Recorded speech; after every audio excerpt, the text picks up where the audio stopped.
Welcome to the Dub Dive. Today, we're really digging into the foundations of our digital world. The systems we count on, the math that's supposed to protect them, and, well, where things tend to break down. We're trying to bridge the gap between, cutting-edge security theory and the, frankly, messy reality of cyber conflict today. Exactly. And there's a real tension there, isn't there, between what's mathematically, perfect secrecy, provable security, and what actually happens when we build these incredibly complex systems. Think about the smart grid. Our sources today cover, well, everything from global digital weapons down to the nitty-gritty of how code gets exploited. We're talking way beyond just simple hacking. This is about systems where failure has real physical impact. Yeah, that's the crucial point for you listening right now. This isn't just about stolen data anymore. It's about infrastructure integrity. So we'll look at critical system defense, the genius behind things like RSA and ECC in cryptography, and then the actual tools of the trade for attackers, buffer overflows, social engineering, that kind of stuff. Let's start where the stakes feel highest. Okay. Critical infrastructure. The smart grid comes up constantly. It's maybe the biggest, most complex example and maybe the most vulnerable. It's not just a slightly better power grid, is it? Oh, not at all. It's fundamentally different. Sources like NIST 7628 and IE 2030, they define it as a meta-system. Sometimes they call it a system of systems.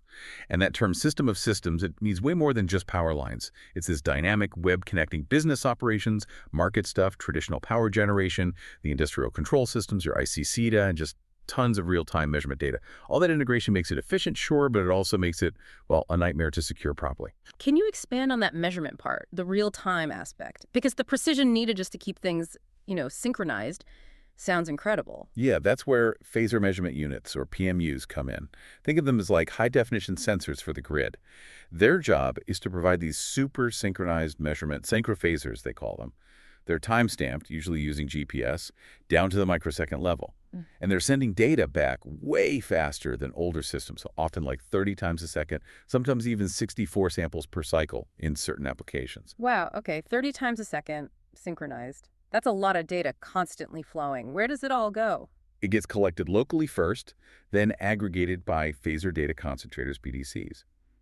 The whole idea behind this speed and synchronization is so the main energy management systems can react almost instantly, stop small problems before they cascade into big outages. But getting that real-time control means the data has to travel quickly and over potentially long distances. Right, so we build this super interconnected thing, and suddenly that old security standby just air-gapping the important bits that just doesn't fly anymore. What are the main weak spots this creates? Well, the wide area network, the WAN connectivity, that's a huge area of exposure. PMUs and these other specialized devices, they talk using protocols like C37.118. They're doing it over everything. Dedicated fiber, sure, but also satellite, microwave links, radio, even mesh wireless setups. Right. Each one of those communication methods has its own vulnerabilities, its own ways an attacker might listen in or inject bad data. And probably the most obvious entry point, maybe the easiest one for attackers, seems to be remote access capabilities. Absolutely. I mean, the business reason makes sense, right? Yep. Technicians can troubleshoot a remote substation without driving for hours. Saves time, saves money. But yeah, it's a massive security risk. These remote access points, they become what our sources call strong pivot points. If an attacker gets root access on one, maybe through an easily accessible wireless network connected to it, then boom, that compromised device can now push attack traffic right into the core industrial networks. Sometimes those are wired, sometimes even older serial connections used for the actual SCADA control. It's that classic trade-off, isn't it? Convenience versus security. The easy path for the good guys is often the easy path for the bad guys, too.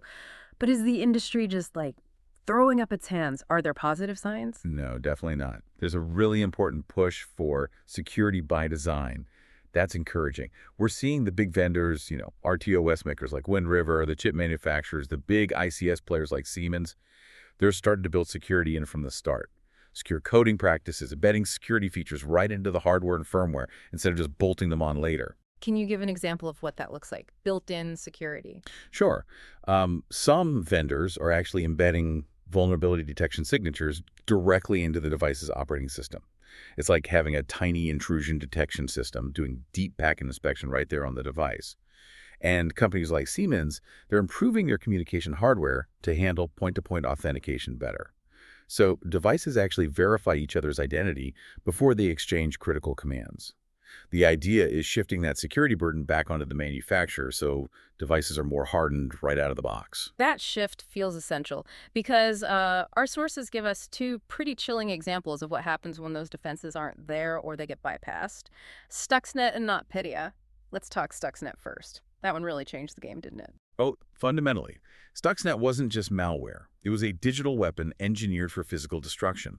It specifically went after Siemens PLCs, programmable logic controllers that were being used in Iran's nuclear facility at Natanz. The sophistication was just staggering. It used multiple zero-day exploits, layers of encryption, and get this, it had this huge configuration file, over 400 specific settings, and even a hard-coded date, June 24, 2012, when it was programmed to just stop spreading. And the real genius, if you can call it that, wasn't just getting in, it was how it manipulated the physical process itself. How did it actually break things? It was incredibly subtle sabotage, designed to look like normal operational hiccups. Stuxnet zeroed in on the centrifuge cascades. There was a specific piece of code, maybe linked to the 417 designation, that identified the targets.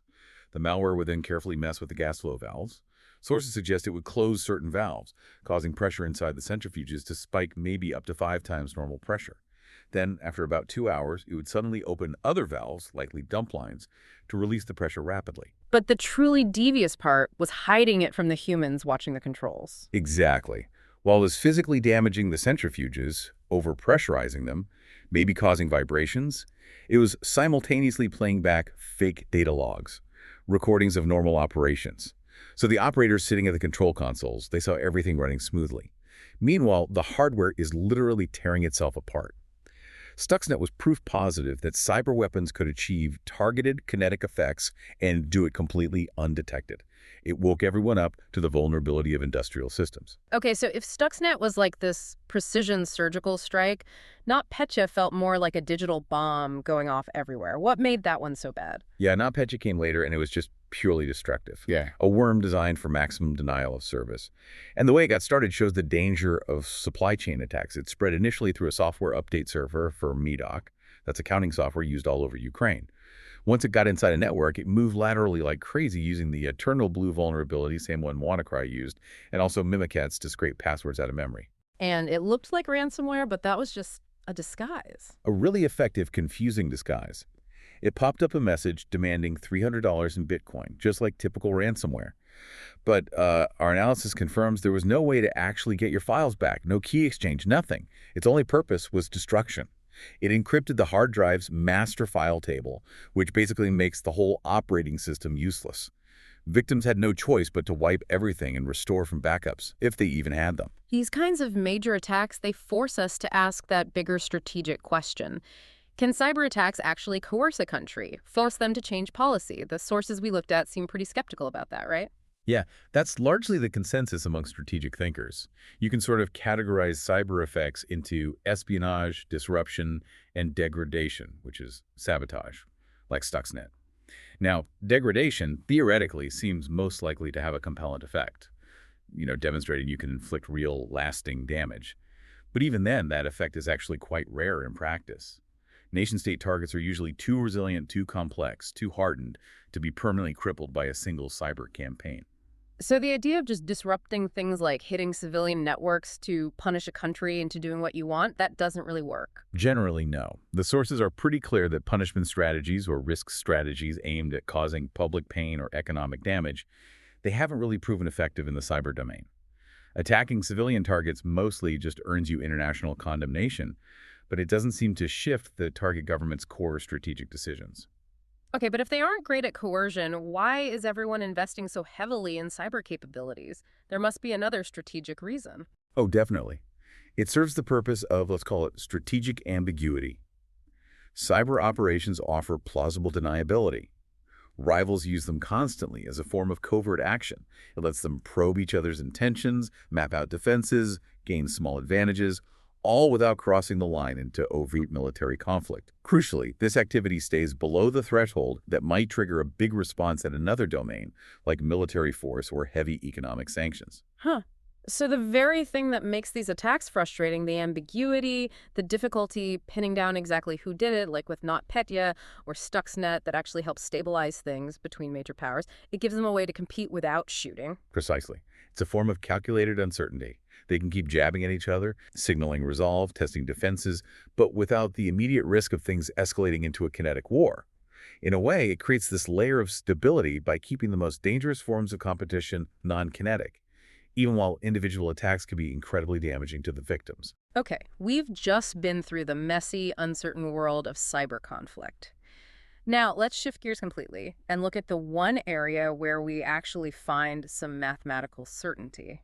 Cryptography. We're moving from the battlefield to the bedrock of secrecy. And we have to start with the absolute ideal, the theoretical gold standard, the one-time pad.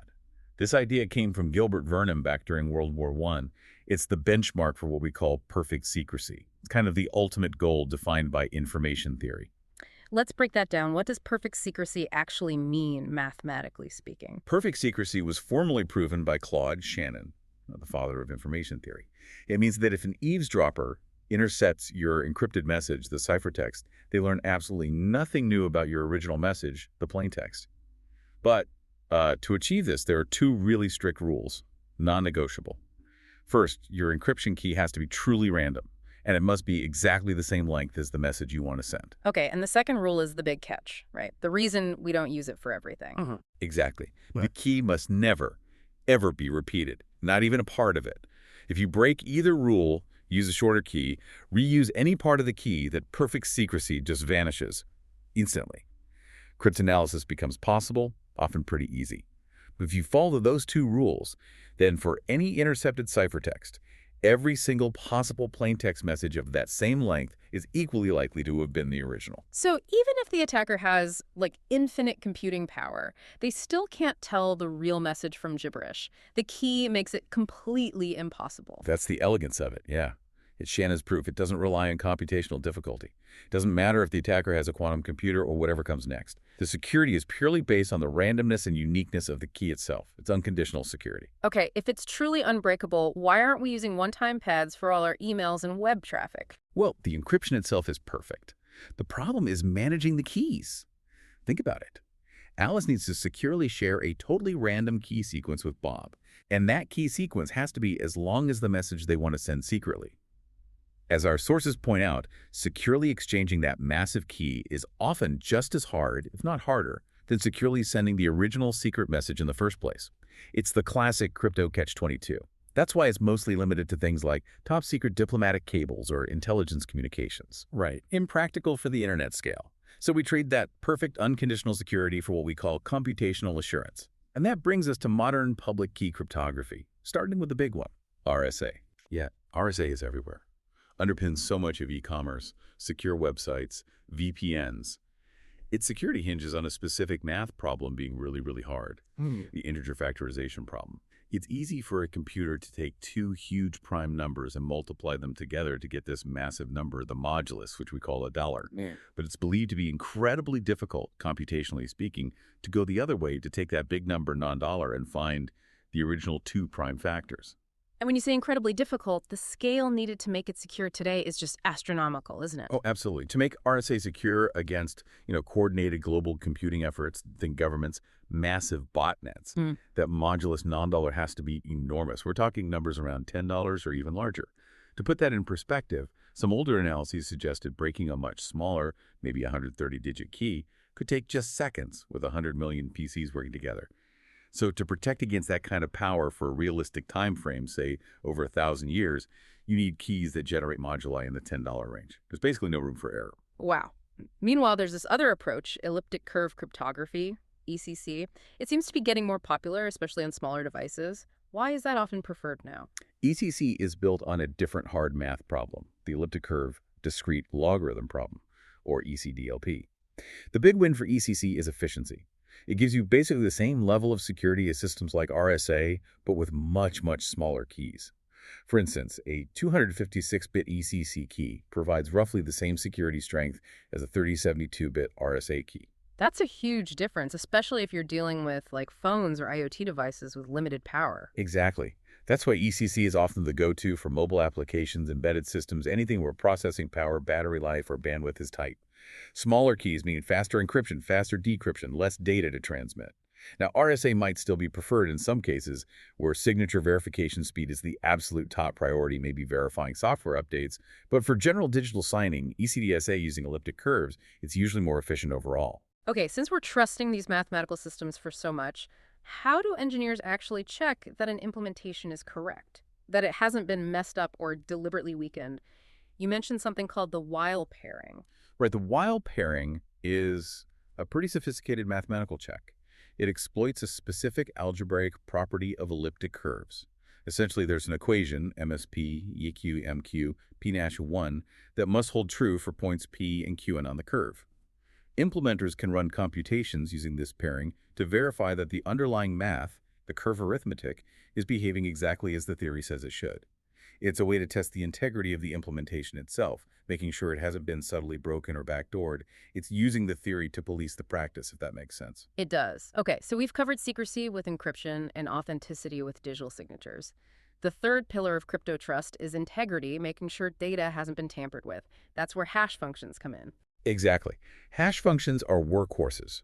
They take any amount of data, a file, a message, whatever, and crunch it down into a fixed-size fingerprint or digest. They have two absolutely critical security goals. First is second preimage resistance. That means if I give you an input message and it's hash output, you should never, ever be able to find a different input message that produces that exact same hash output. Okay, and the second one is the one that often makes news when broken: collision resistance. Right. Collision resistance is even stronger. It means you should never be able to find any two different inputs that hash to the same output value. If you can find a collision, well, that's bad. It potentially allows an attacker to swap a legitimate file for a malicious one that has the identical hash, bypassing integrity checks. So what are the standards we rely on now, and why did we need newer ones like SHA-3? SHA-2 is still very widely used and generally considered secure for most things right now, but the recommended standard moving forward is SHA-3. The main reason for the upgrade is that SHA-2 has a theoretical weakness related to something called length extension attacks. It doesn't mean SHA-2 is broken today, but SHA-3 was specifically designed from the ground up to be immune to that entire class of attack. It just adds an extra layer of robustness as attack techniques get more advanced. Got it. And one last thing on hashing message authentication codes, MAPs. You mentioned GHASH used with AES GCM for networks. They use ashes, but apparently don't need full collision resistance. Why is that? That's a really interesting point, and it highlights the difference between public hashes and keyed hashes. Because MX, like GHASH, use a secret key shared between the sender and receiver, they don't need the full computationally expensive property of collision resistance that public functions like SHA-3 need. They rely on a weaker but still mathematically solid property, sometimes called being an almost XOR universal hash or a difference unpredictable function. And the practical advantage of needing less strength. Speed. By designing them around this slightly weaker requirement, cryptographers can make these keyed hash functions run significantly faster than full collision-resistant hashes. And when you're trying to authenticate, say, gigabits or terabits of network traffic per second, that performance difference becomes absolutely critical. You get integrity without killing performance. All right, we've seen the mathematical certainty cryptography aims for. Now let's swing back to the messy reality of how things actually get broken. We need to talk about how attackers exploit flaws, both in software and, well, in people, starting with those classic software bugs. Yeah, we have to start with probably the most infamous vulnerability in history Yep. for native code, the buffer overflow. It's like ground zero for exploitation. It happens when a program tries to copy data, often data controlled by a user or attacker, into a specific spot in memory, a buffer that's just too small to hold all of it. And the extra data just spills out, overwriting whatever happens to be next door in memory. Can you walk through what that means practically, like on the stack? Sure. So when a program calls a function, it sets aside space on the stack for local variables, including maybe the buffer we're talking about. Crucially, it also stores the return address, where the program should go back to after the function finishes. If an attacker sends way too much data, it fills the buffer, then keeps going, overwriting adjacent things on the stack. Maybe it flips a simple flag, like an off flag from false to true. That's bad. But even worse, it can overwrite that saved return address. So when the function tries to return, instead of going back to the normal program flow, it jumps to malicious code the attacker managed to inject somewhere else in memory. Game over, essentially. It sounds almost basic, a simple sizing mistake, yet it's been the root of so many huge exploits for decades. What's another common, maybe more subtle, low-level flaw? Format string vulnerabilities. These are sneaky because they involve functions that seem harmless, like print, which just prints text to the screen. These functions use special codes, format parameters starting with myPF, to know how to display variables properly, like percent for a number, percents for text. The vulnerability happens if a programmer accidentally allows user input to be directly used as the format string itself, instead of just being data passed to the format string. So instead of the program printing the attacker's name, the attacker can feed it those special percent codes. Exactly. The attacker can supply format codes like percents to start reading data off the stack or from other memory locations. Or, really dangerously, they can use percent. That code tells printf to write the number of bytes printed so far back into a memory address that the attacker gets to specify.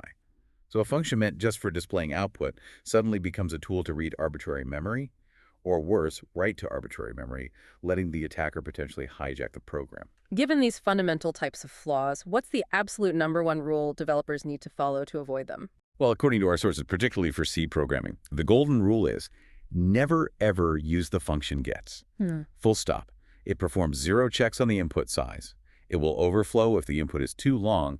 It's just fundamentally unsafe.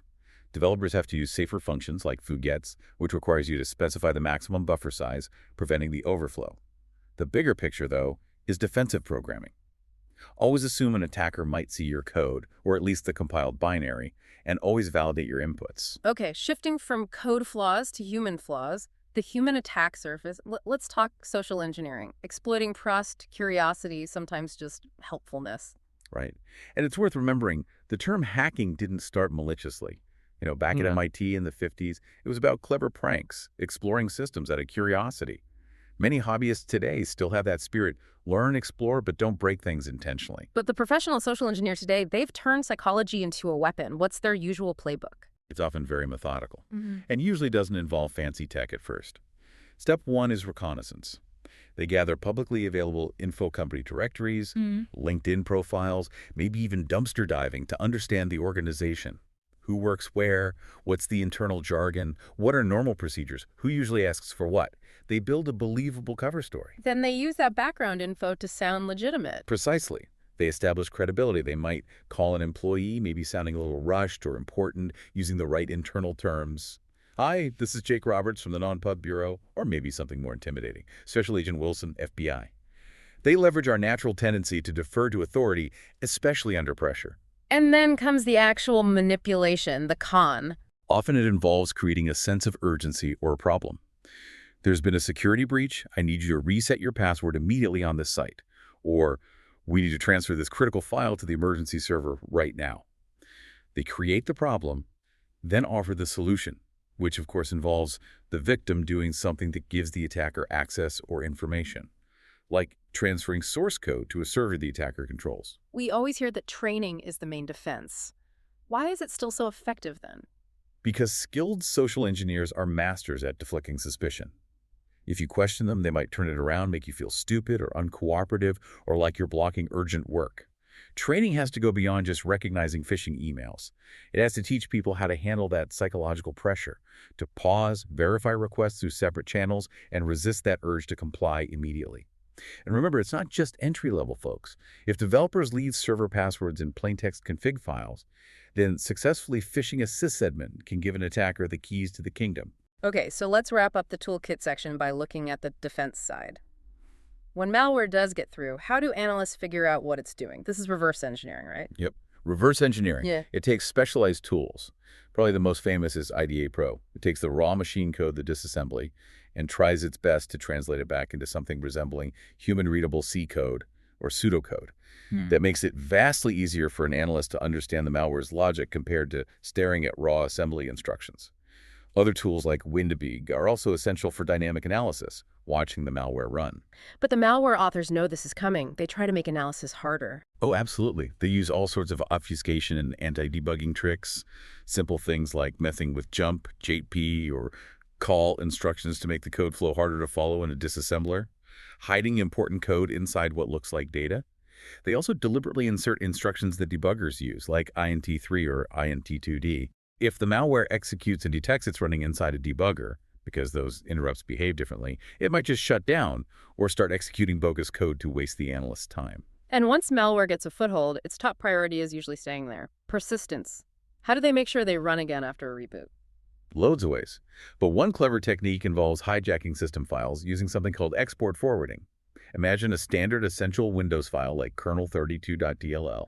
An attacker might create a slightly modified malicious version, maybe named kern132.dll. Notice the L changed to a 1. It'll have a different file hash, obviously. Okay, a fake DLL. How does that help it run? The trick is, this malicious kern132.dll is crafted so that it still passes most function calls back to the real kernel32.dll, so the system keeps working normally. But crucially, the attacker puts their malicious code inside the DL main function of their fake DLL. DLL main runs automatically whenever a program loads the DLL. So any program loading the spoofed kern132.dll first runs the attacker's malicious code, then it forwards the legitimate function calls to the real kernel32. The system appears fine, but the malware runs every time, achieving really effective persistence. #TagV.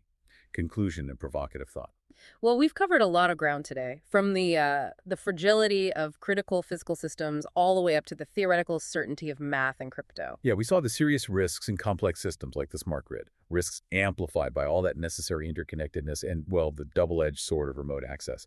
Then we contrasted that with the kind of absolute guarantee you get from theory, like the one-time pad or the immense computational hurdles that protect systems like RSA and ECC. And then back down to the trenches, the constant fight against software bugs like buffer overflows, and maybe even more importantly, the ongoing battle against social engineering, where human trust itself is the vulnerability. It really underscores that security isn't just one thing, it has to be built in everywhere, from the architecture right down to how people handle keys and emails. Exactly. It's really a multi-layered risk management game. There's no single silver bullet. Security has to be baked in by design, because attackers will always look for the weakest link, whether that's a deprecated C function, a flaw in a protocol, or just talking someone into clicking the wrong link. We touched on how cyber ops are often used below the threshold of war, kind of probing and competing in the shadows, using that ambiguity for plausible deniability, which maybe paradoxically helps stabilize things short of actual conflict. So here's something to think about.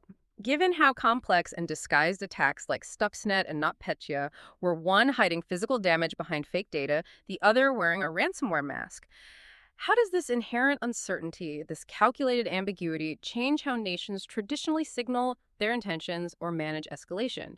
If you can't always be sure who did what or even what the real goal was, even if the attack itself didn't achieve much coercion, what does that deep uncertainty mean for strategic stability going forward? How do you manage rivalry when the signals themselves are so deliberately unclear?